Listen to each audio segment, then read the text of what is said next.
Chapitre 10 de ce qui est signifié par les couleurs blanc et bleu. Le blanc, donc, signifie joie, plaisir et liesse, et ce n'est pas à tort, mais à bon droit. Ce que vous pourrez vérifier si, en écartant vos passions personnelles, vous voulez bien entendre ce que je vais maintenant vous exposer. Aristote dit que, quand on considère deux choses contraires de même espèce, comme bien et mal, vertu et vice, froid et chaud, blanc et noir, volupté et douleur, joie et deuil, et ainsi des autres, si vous les couplez de telle façon qu'un des termes d'une espèce convienne raisonnablement à l'un des termes d'une autre, la conséquence est que l'autre contraire convienne au terme qui reste. Exemple. Vertu et vice sont contraires dans une espèce. Bien et mal le sont aussi. Si l'un des contraires de la première espèce convient à l'un de la seconde espèce, comme vertu et bien, car il est sûr que la vertu est bonne, ainsi les deux termes qui restent, vice et mal, se conviennent, car le vice est mauvais. Cette règle de logique bien comprise, prenez ces deux contraires, joie et mélancolie, puis ces deux, blanc et noir, car ils sont contraires en physique. S'il est ainsi que noir signifie deuil, logiquement, blanc signifie joie. Et cette signification n'est pas instituée par une décision humaine, mais reçue par le consentement de tout le monde, que les philosophes nomment droit des nations, droit universel valable dans tous les contrées. Comme vous savez assez que tous les peuples, tous les pays, j'en excepte les anciens Syracusains et quelques Argiens qui avaient l'âme de travers. Toutes les nations veulent montrer extérieurement leur deuil en portant un habit noir, et tout deuil est fait par le noir. Ce consentement universel n'a pas lieu sans que la nature ne lui donne quelque argument et raison, que chacun peut immédiatement comprendre par soi-même sans être autrement instruit par quelqu'un, et que nous appelons droit naturel. Par la même induction de nature, le blanc est compris par tout le monde joie, liesse, délice, plaisir et délectation. Au temps passé, les Thraces et les Crétois marquaient les jours joyeux où le sort était bon par des pierres blanches, et les tristes et infortunés par des noirs. La nuit n'est-elle pas funeste, triste et mélancolique ? Elle est noire et obscure par privation. La clarté ne réjouit-elle pas toute la nature ? Elle est plus blanche que quoi que ce soit. Pour le prouver, je pourrais vous renvoyer au livre de Lorenzo Valla contre Bartole, mais le témoignage de l'Évangile nous suffira. En Matthieu 17, il est dit qu'à la transfiguration de notre Seigneur, ses vêtements furent faits blancs comme la lumière. Par cette blancheur lumineuse, il donnait à connaître à ses trois apôtres l'idée et la figure des joies éternelles. Car la clarté réjouit tous les humains, comme vous le prouve l'anecdote d'une vieille, elle, qui n'avait plus de dents en bouche, encore disait-elle, « Quel bien le jour !»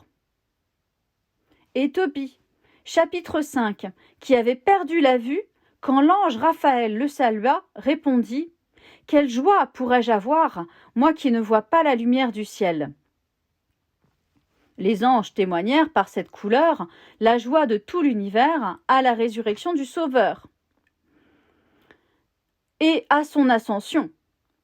Saint Jean l'évangéliste vit les fidèles vêtus de semblables couleurs dans la bienheureuse Jérusalem céleste.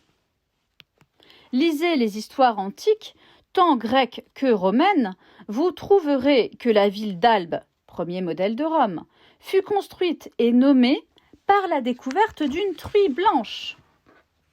Vous trouverez que si quelqu'un avait vaincu les ennemis, et si on décrétait qu'il entre à Rome en triomphe, il y entrait sur un char tiré par des chevaux blancs. Vous trouverez que Périclès, duc des Athéniens, voulut que le groupe de ses soldats qui auraient tiré la fève blanche passe toute la journée en joie, réjouissance et repos, cependant que l'autre groupe irait à la bataille. Je pourrais vous exposer ici 1000 autres exemples et passages à ce propos, mais ce n'est pas ici le lieu. Moyennant cette compréhension, vous pourrez résoudre un problème qu'Alexandre d'Aphrodisias a réputé insoluble. Pourquoi le lion, qui épouvante tous les animaux rien que par son cri et rugissement, ne craint et ne révère que le coq blanc? Car, comme le dit Proclus au livre des sacrifices et de la magie, c'est parce que la présence de la vertu du soleil, qui est l'organe et le réservoir de toute lumière terrestre et sidérale, symbolise mieux et convient mieux au coq blanc, tant pour cette couleur que pour sa propriété et son ordre spécifique qu'au lion.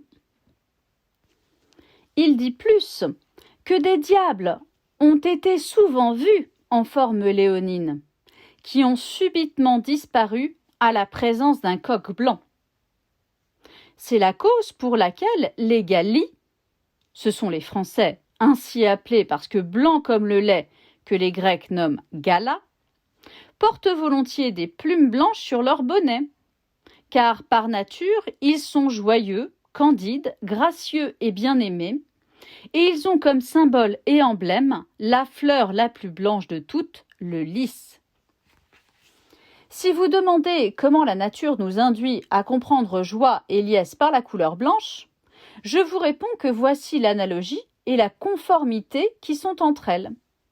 Car, comme le blanc extérieurement répand et disperse la vue, éparpillant manifestement les esprits visuels, selon l'opinion d'Aristote dans ses problèmes, et des esprits perspectifs, et vous le voyez par expérience quand vous passez les monts couverts de neige, en sorte que vous vous plaignez de ne pas pouvoir bien regarder, comme Xénophon écrit qu'il est arrivé à ses troupes, et comme Galien l'expose amplement au livre 10 de l'usage des parties, tout ainsi, le cœur est intérieurement dispersé par une joie débordante et subit une évidente rupture des esprits vitaux, laquelle peut être tellement accrue que le cœur demeurerait privé de force pour fonctionner et, par conséquent, la vie serait complètement éteinte par cette joie excessive, comme le dit Galien au livre 12 de la méthode, au livre 5 des lieux affectés